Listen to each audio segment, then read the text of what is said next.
Welcome back to another edition of Adam's Fault, and my name's Adam.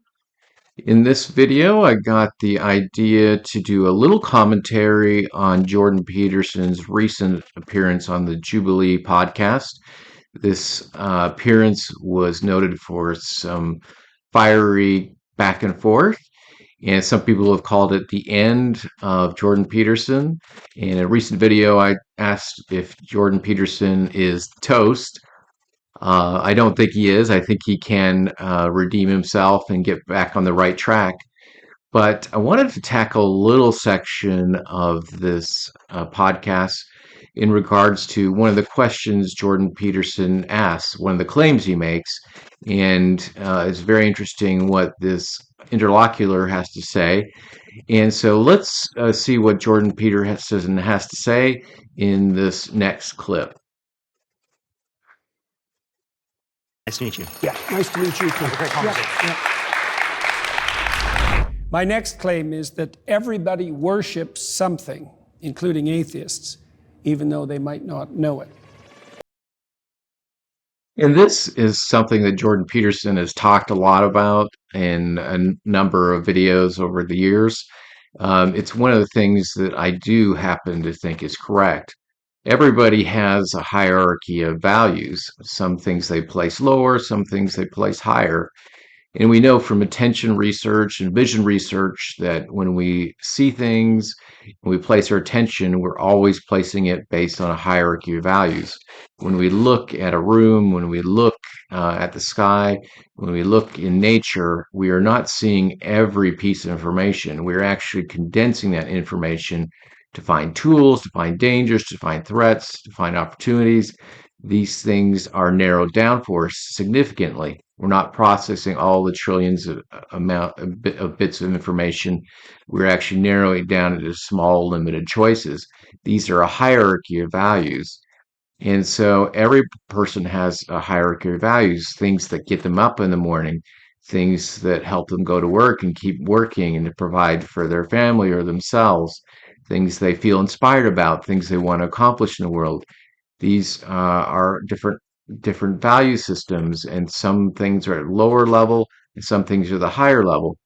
And so everybody has those things at the very highest, and one could say that those are the things that you worship. They, in a sense, become a god. And so this is a very interesting question, and I think Jordan Peterson has talked a lot about this. So, in a sense, there are multiple gods. Even atheists have some sort of value or system that keeps them living, and that can be environmentalism, that could be trying to do good for others, that could be trying to enhance well-being, that could be just to do good, to turn in your job. There are many conflicting values that no matter who you are, you have at the top of your list. It could even be money, could be sex, and so forth. So let's continue listening to this conversation.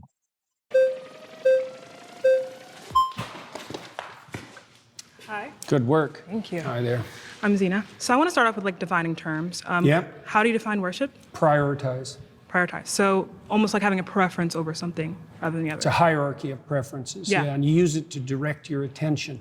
Right. So whatever you're attending to, you're worshiping. Right. So I've kind of become a little bit familiar with your idea of this value-laden hierarchy. Yeah. Right. And you kind of posit that at the bottom of this hierarchy, or you could call it top or bottom, I Yeah, suppose. right. At the bottom of this hierarchy, this foundational priority in your life is going to be considered God. That's is that right. correct? Yes. Right. I'm trying to imagine a situation in which could there be that someone has a priority at their foundation that is different from someone else's? Oh, definitely. Right. So we can have different conceptions of God. That's why we fight.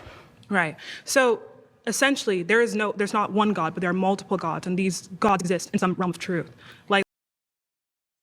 Yes, exactly right. This person is talking about when we have different priorities, different things every person does in a sense. Even if we come from the same religious background or conception of God, even within that uh, general communal conception will be unique. We will each have arrived to our own conception, and hence there'll be multiple gods. Of course, there will also be within different religions, different conceptions of God and what is at the highest value. And then among people that are secular, of course, there'll be varying interests. And in some sense, there will be multiple gods. It's exactly correct. I think Jordan Peterson in this video kind of avoids the answer to that question, but it's very true that what we place at the highest, I think, in some sense, is serving as a God for us. It is directing our attention, is directing our actions. And so let's continue listening. It's true that this person has one God and it exists. Yeah, probably better to think about it as multiple values, but that there's a hierarchy of values with something at the bottom. Right, but at the bottom is God, and That's a definition, yeah. Yeah, so at the bottom is God, Yeah. and there can be multiple people with different conceptions of God, and they're each valid in being called God. So there are multiple gods that exist. It depends on what you mean by valid. So far, so good, but it depends on what you mean by valid, because I would say that some foundational conceptions don't play out when they're implemented.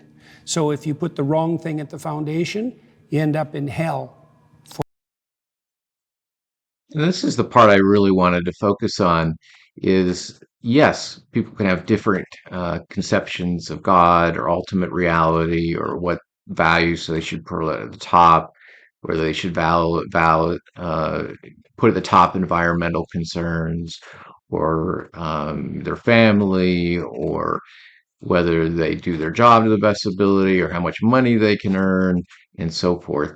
And how do you weigh these things out? I think the purpose of why I wanted to talk about this video is yes, there can be different ways we place our values, different things we worship, but what are the fruits of those foundations? And I think this is what Jordan Peterson is highlighting. Yes, we can have different foundations, but some foundations will lead to worse outcomes. They will be destructive, they will harm, they can lead to, quote, hell. He also talks about totalitarianism. So some foundations can lead to systems of government where people lack freedom and they're under bondage. And so what are the foundations we want that help us produce more wellness and well-being and joy and goodness and love and truth and beauty? And these things can lead us to, quote, heaven. Now, there is often a thing that's said about Latter-day Saints, quote, Mormons, that our foundations are wrong. Our founding prophet, Joseph Smith, was seeing devils, when he was talking about getting visited by angels, and that all his conceptions about God were wrong, or that he had this ulterior motive or that ulterior motive, or he was trying to scam people. Well, if that foundation was correct, then you would think that the results of that would be deleterious, that you would see moral decay, you would see breakdown of communities and families, you'd see worse outcomes, worse health. But what are the results? What are the pragmatic results of people that believe in the LDS faith? Well, they have some of the best health among any community, generally living quite a bit longer than their counterparts. They, of course, avoid alcohol and smoking and want to be promoting health. And so their health outcomes are overall better. They generally do better in marriage, are more likely to stay committed and not be divorced. They have a commitment to sustaining the human race and have more children on average. So they have loving communities as well with families. They also learn to serve and self-sacrifice. They are, in general, and from a mental health perspective, often happier under many metrics, and they're more productive.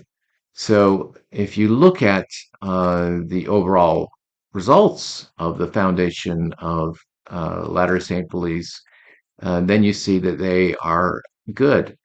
And does that mean that under every instance or every person, there's no bad occurrences that happen? There's not abuse within the Latter-day Saint Church. There are times when people do bad things. No, but on an average, in general, people seem to do better on many, if not most, well-being metrics. So it's interesting to note this. I really like this part from Jordan Peterson. I know that there are other communities that also could point to great things that happen within their communities. And so there can be foundations that produce good results. And so, really, one of the biggest measures you can use is by their fruits you shall know them.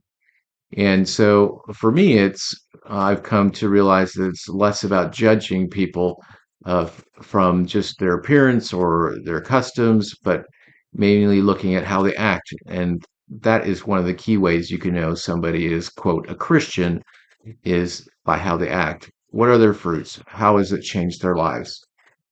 Well, this is just another video today. Let me know if you have any comments or questions, and I look forward to your replies. Please subscribe if you haven't already.